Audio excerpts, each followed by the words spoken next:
Good morning, friends. Welcome back to Feni for the Soul, our lovely channel where we interview interesting people. Today we have none other than Lou Majaw, and Lou Majaw is arguably, the most famous rock and roll musician from Northeast India. He's from Meghalaya, as most of you know. And Lou began very early with being inspired by Elvis Presley when he was a schoolboy. And in later years, he was inspired by Bob Dylan in his own musical journey. He formed a band, The Great Society, that is the band Lou started in, I think, early 70s. That band produced a lot of their own compositions and music and toured across India. Lou is also known as Bob Dylan of India because he likes to sing Bob Dylan songs and also celebrates Bob Dylan's birthday every year since the year 1972 on May 24th in Shillong. Lou is, has tremendous energy. He's like a teenager on the stage, and I'm going to be asking him a question on that. So let's start immediately. Lou, tell me, in one of your early interviews, you had mentioned that when you were in the boarding school, you used to forego your lunch to spend time with the lone guitar that was there in the music room, so that you got more time with the guitar. So you even missed your lunch. Tell us a little about that attraction to music as a schoolboy. Yeah, those years must have been somewhere around mid-50s, I guess. So actually, it was not lunch time; it's dinner time. Okay. Because after lunch, I mean, we had to go for classes straight away and maybe work in the fields and kind of stuff like that. So it was always after dinner when we get that half hour, 45 minutes break, like, something like after dinner, walk a mile or some stuff like that. So since there's only one solitary guitar, so everyone is always rushing to that after dinner. So a couple of times, I mean, I just want to miss the dinner just to be with the guitar, and that's it. That is the joy. That is the pleasure, and that's what it's all about. Also, Lou, you are completely self-taught, so that guitar in your school was your first instrument, I would presume. And how did you teach yourself to play the guitar? Well, you see, it's hearing, and then when I see the the bigger guys, I mean, from the locality itself, from the from Mola itself, Mola Purmuri. So they used to come, from the locality. So they come to to the boarding, and then they play the guitar. So from there, listen to them and watching, and we have that feel-good factor and kind of stuff like that. So that's how things started. But no one really, thought okay, this is A, B, C, D, E, F, G kind of stuff like that, or sharps or flats or whatever minor major. So it is just that. It's not only self-taught, what I would say. It's given by the higher being, and that's God himself. So I consider it a gift, which I treasure it till date, till now. And I'll always treasure it for life. Wonderful, wonderful, wonderful, Lou. Lou, in another interview, you have mentioned your very early days in Calcutta, where it was very tough for you because you had left Shillong and gone to Calcutta as a teenager, and you even had to wash cars in petrol stations to earn some money in the early days, and then you got chances to play in different nightclubs. Tell us about that tough phase in your life, the early days in Calcutta. Yes, because finding myself in Calcutta, it was not a planned thing, or it's not because I wanted to be in Calcutta. with the bright lights and the kind of stuff. So it has nothing to do with that. It was out of circumstances. It was really tough. It was really hard. It's not that it is not tough. It is not hard now. But those early years, I mean, like knowing what the hell is going on, what the hell is happening. But I went through it. Sort of. I went through hell and fire and went through all that rain and thunder and came out. I mean, like, see the rainbows, see the sunshine, kind of stuff like that. Wonderful. So they used to have a little place around where they had dogs and cats and kind of stuff like that. So I spoiled myself in those areas. That's how. And during the daytime, I had to go around looking for any kind of work that I can get out. But at most I could not get, because number one is that I only know how to speak Khasi and English. And Hindi, I mean, like, it's a no-no. And it's not that they don't speak English over there, but then it was so difficult because they must have been freaking out. They said, who the hell is this young punk? I mean, asking for work and kind of stuff like that. So that's how, I mean, like, I managed to get into these petrol pump kind of stuff like that. Cleaning up cars and throw people, they just put points, and most of the time they just shoot me up, fuck off, and kind of stuff like that, which is very hurting kind of stuff like that. But I just did what I had to do in that particular time. And then slowly the word got around that, yeah, there is this guy from Shillong who plays guitar. So that's what's happening. See, because Shillong was known, for guys, lots of guys, they sing and they play guitar. So that's how the word got around. But very, very difficult. Where, in difficult times when there's no meal around, you only, and in that heat, so there's only water, and that so it's not any kind of mineral water which we get now. They have all those water pumps and stuff like that, and just for matter, just to sort of cool down that thing.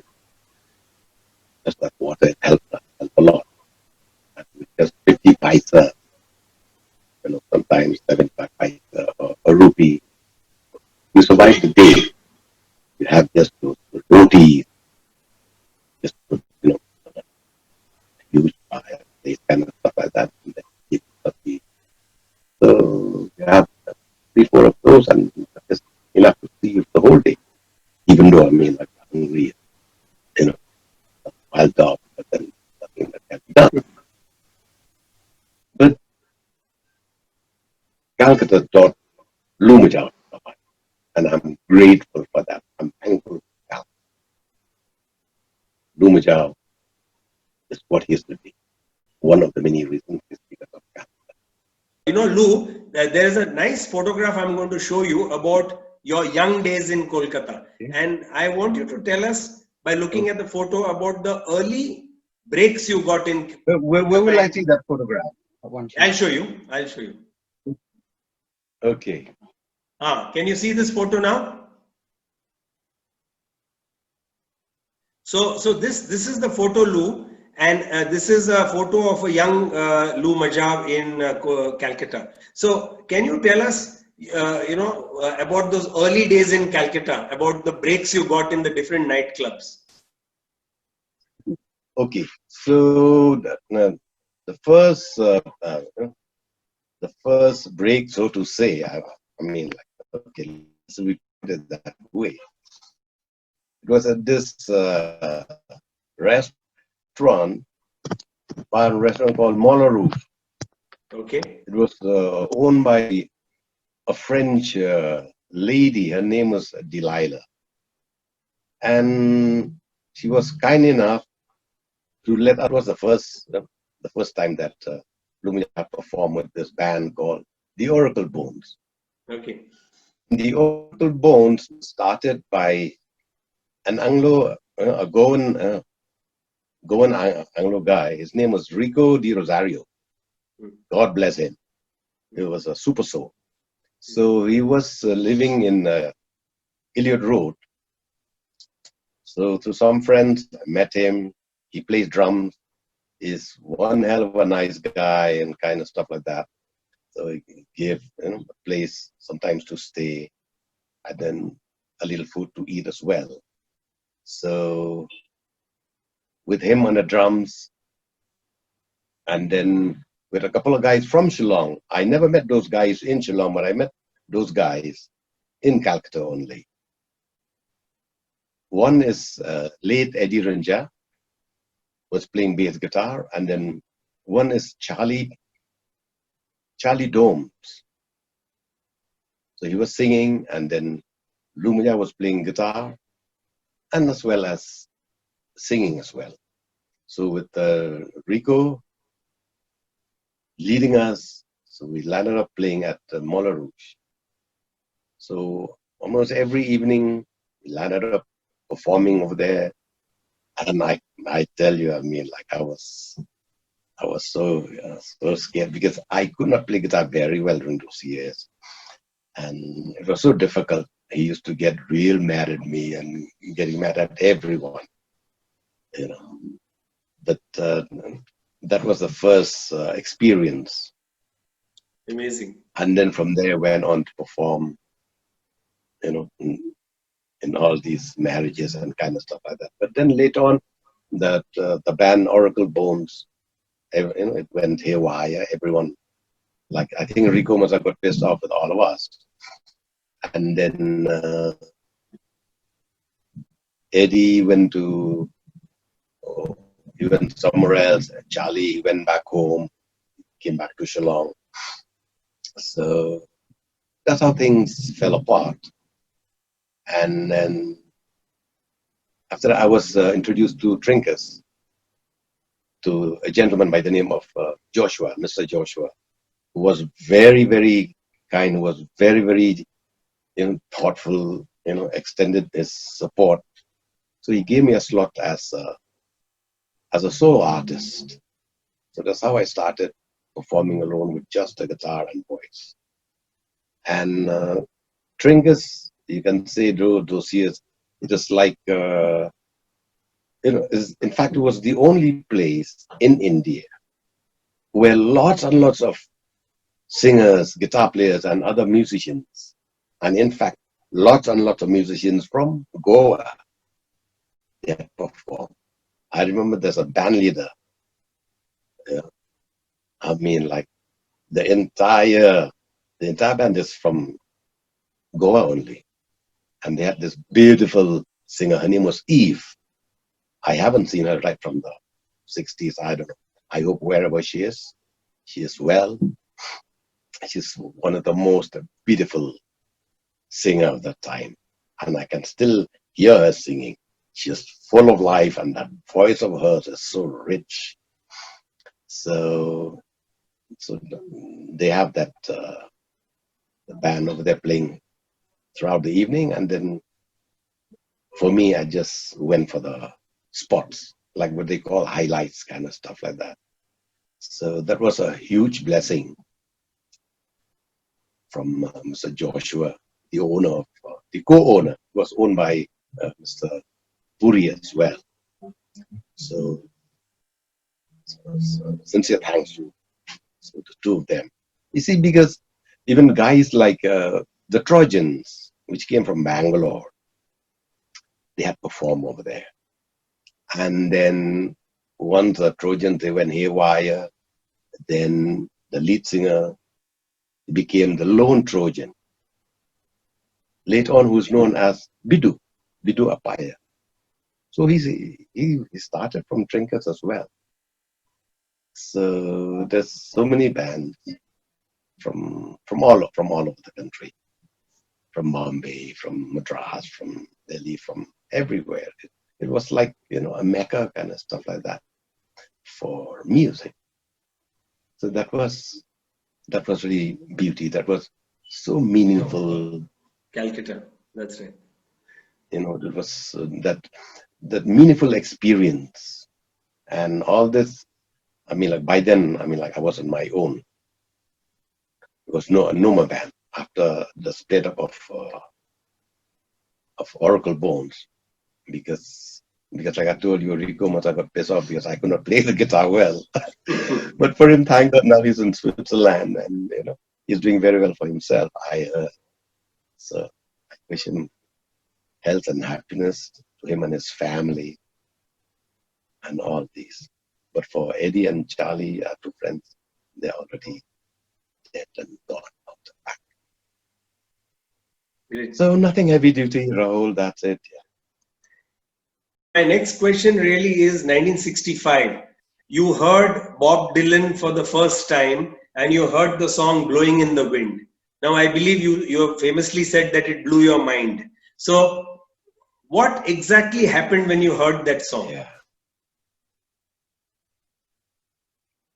Because you can see it's not only, I mean, like, it's not just a song.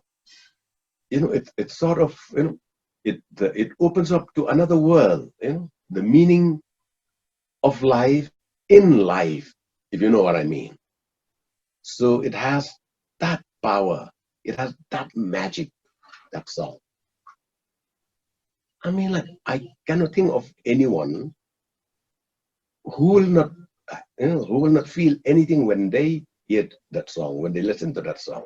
But it depends when they listen it because of the ears, or they listen with the ears of the mind, or they listen with the ears of the soul. That is the only difference. But as for me, it opens to another world altogether.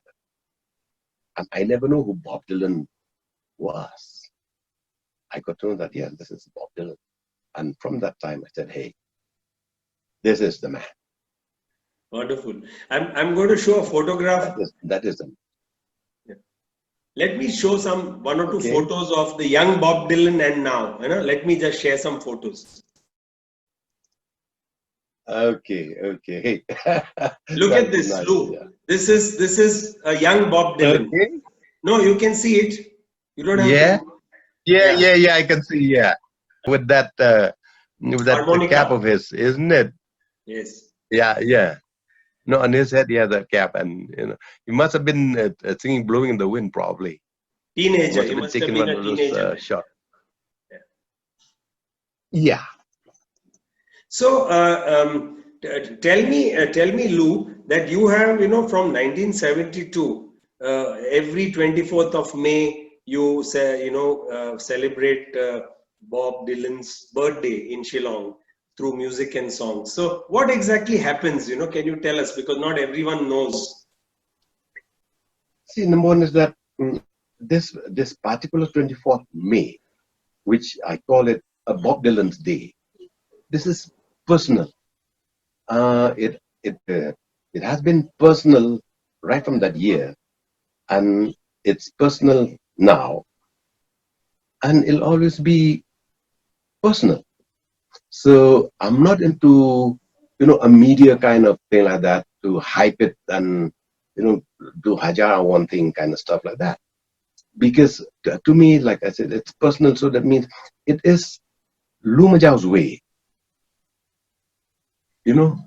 of expressing the thankfulness and the gratefulness to Bob Dylan. Because I used to think that, okay, I'll write a letter, like kind of stuff like that, and thank you very much, and then it to me doesn't make sense, and that, yeah, that's nothing. Then it suddenly struck me that yes, let me celebrate his birthday. So in this way, it'll be every time. And that every time, that means it's every day. Like Dylan says, he who's not busy being born is busy dying. So, I mean, like, come to think of it, like your birthday is every day. We are given this day. We are blessed. So I take from that point. Wonderful. So from that point, yes. Lovely. Lou, tell me one thing. You're the right person to answer this question. Northeast is blessed with music, you know. Now each one of the 7 sisters, or now 8 sisters, you know, all the states have got excellent musicians. What is the secret? How are there so many of them who are so good with Western music, especially? You must tell us, give your explanation to this. You know, what is it, trend? Well, I'm not the kind of guy who can explain so many things, but to me, it makes lots of sense because during those years, even right from the 50s, when, you know, in the entire country, when you have, you know, Calcutta, the music was always there, you know, right from the 40s and 50s, the music was always there. But from the Northeast, especially Shillong, lots and lots of music, lots and lots of people, lots of guys, you know, who are into music, you know, for the love of music. They love to sing the song. They love to perform. They have concerts. Which those years they do. We don't have that word concert. They used to have variety shows and kind of stuff like that. So, so that's what's been happening. So it started from Shillong, and then it spreads to the rest of the other states, northeast wise. I'm talking about. But you see, places like Calcutta, I am sure that the musicians were already there.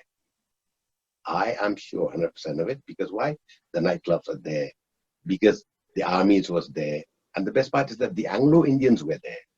Anglo-Indians, they are hard-working people, and they love to enjoy themselves. They love to have a good time, and they love music. So that makes a lot of sense to me. True, true. You know, Rahul, the first band from Shillong, it must have been, I guess, 1953, 54.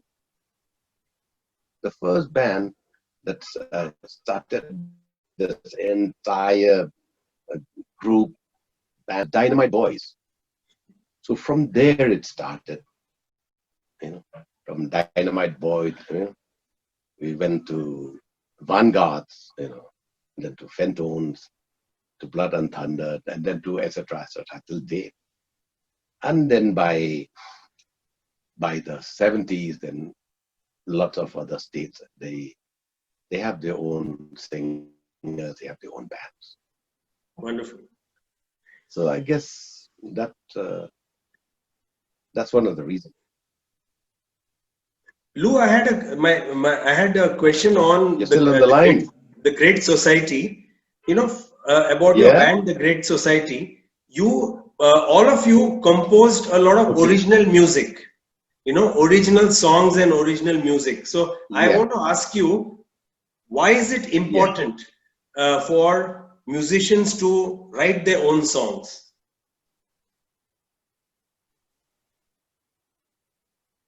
See, Rahul, for so many years, you know,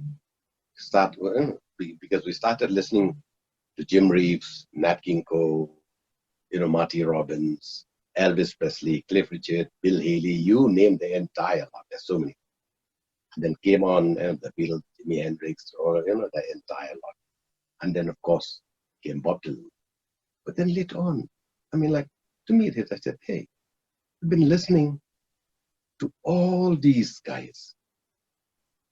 You know, how they perform the songs, how they write the songs, how they take the music to another level.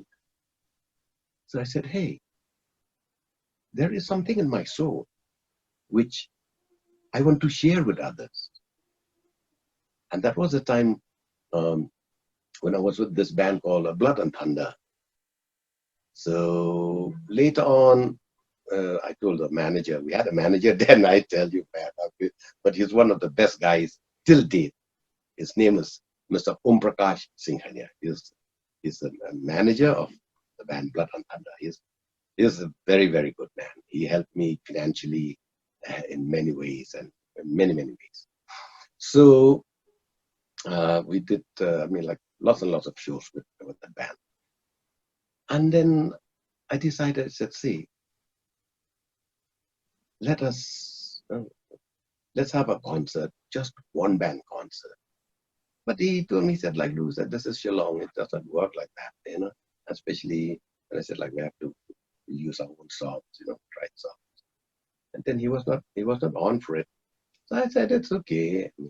So that's how, everything sort of started souring out kind of stuff. Then I was on my own with a neighbor of mine. His name was Bert Cooper Semion. God rest his soul. So at that time I was shifted from Mola. I was in Live Trap in this locality called Nokanri. So he lives, just a couple of blocks away. So he used to come every morning, and he'll just come and hang around, say hello, have a smoke, and clean up the house, kind of stuff like that. Make a cup of tea for me, then sing song.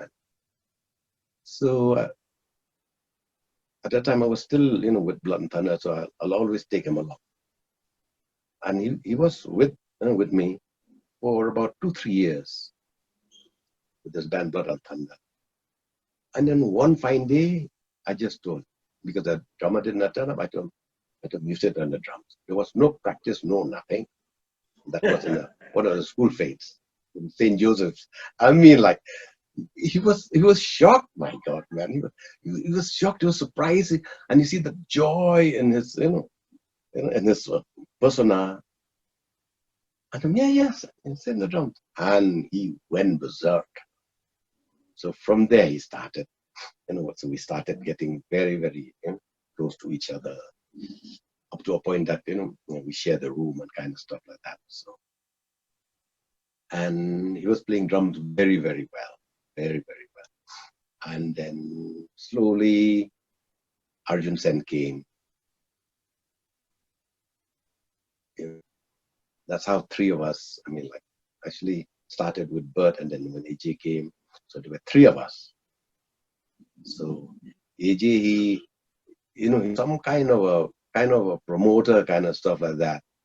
So he took a trip to Mizoram. So that's how, he was the organizer as well, and he played guitar as well. So, because I told him, I said, hey, you play bass guitar. And he said, I don't know. I said, you will know the minute you hold a guitar. So AJ was playing bass guitar, Bert on drums, and Lou Majaw on guitar. So that's how the three of us, we landed up in Mizoram. We had performed in Aizawl itself, and then in Lunglei, and as far as Champai. So that's how, the embryonic stage of Great Society. And then I started writing. It's not because I'm a songwriter or something like that, but something is in me, in my soul. Share what you have, share what you feel, share your thoughts, share your dreams, share your rain, share your sunshine, and share your rainbows. So that's how I started writing a couple of songs, a couple of lines at the end. So we started doing that, and that's how we were very close to each other, three of us. And then I roped in Rudy. So I told Rudy, you play bass guitar. So he said, yes. And I told AJ, if you play guitar. He said, I cannot play. He said, you will play. You will know how to play. Yes, I can see that. I can feel that it's there in him. So that's how Great Society started. And the first concert that was performed, I think it must have been maybe 79, 80, something like that. As Great Society, we did a set, Great Society set. The concert, it was built as Euphoria. The Great Society Euphoria. I can send you some pictures later on. I'll look around for that. I have, in fact, Lou, I have a photo of the band. Can I show you? Getting the songs. I have a photo of the band. Let me just show you. Yeah, please. Yeah, please. Yeah, we would like. Great. This one. Can you see this photo? Okay. No, no, no. I've seen this. This is much later. Yeah, Much later. much later. Okay, okay, okay. This much later. Yeah, much later. Okay, AJ, okay. yeah, AJ by then. Okay.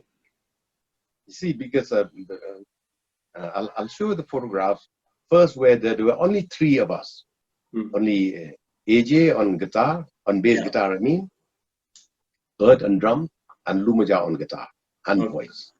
I'll Great. send that picture to you, that photograph. Then I'll also send the other photographs where we have AJ on guitar, Bert, and later on Sam Shulai on drums, and Rudy on bass guitar and Majaw on guitar. Wow. I will look around for those photographs and have it sent to you. Wow. So that in this way, see, so that's how we grow. Nice. Because the greatest Lou, joy in life is to learn. Yeah. Yeah. Lou, I have watched you. I have watched you in concert in Pune city. I have watched you in Goa. And you know, every time in Pune, I have watched you in a place called Jazz Garden, and then you know, some other places also. And every time, and then of course in Goa. Lou, your energy on the stage is, you know, even puts teenagers to shame. I'll show a photo just now of, you know, you in concert. 1 minute. Oh shit. Yeah, just look at this photograph. Lou, you might have to come and see this photo. Okay, Yeah. where is that? Yeah, saw that. Yeah. Holy gee. So you really Yeah, put from where you got all these? Yeah. Yeah. So tell me, where does this magical energy come from? You know, where does this energy come from? So Lou, yeah. See, the energy, it comes from the love of music. Not the love for music only, but the love of music. And that love of music, you want to share it. Yeah. It's so simple. There's nothing heavy duty. Yeah, it is like that, Rahul. I know. Nothing heavy duty. See, because True. yeah, true. It's so fascinating to listen to attend your live concerts. You know, absolutely. So finally, Lou, I thank you will so much. want, as we break off, just a request. If you feel like, just hum some few lines from your favorite song. Any. I don't have any favorite, but then this is what I can share with you Sure. and with everyone. Sure. Thank you. For people who loves life, for people who loves music, for people who lives music, for people who respect life, for people who respect each other, for people who respect music. Lovely. When life becomes too real, take a little time to dream. Nice. You got it there. Yeah. Great. Okay. Would you like to hum? Would you like to hum a few? Would you like to hum a few lines from a song? If you cannot be what you want to be, why not try and be just what you are? That's good. Cool. Thank you. So be aware of who you are. Thank you, Lou. So thanks for giving us this time. Thank you very much. God bless you. Okay. Thank you so very much, Rahul, for having me. Thank you. Wish you health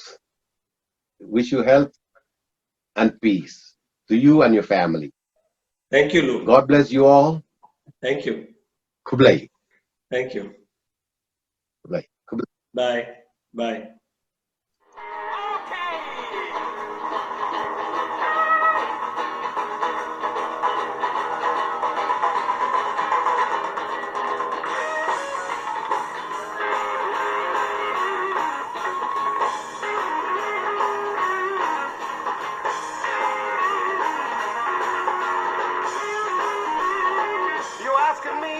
I can help you in this world of live and die. The only thing that I can do is try to make you laugh or cry.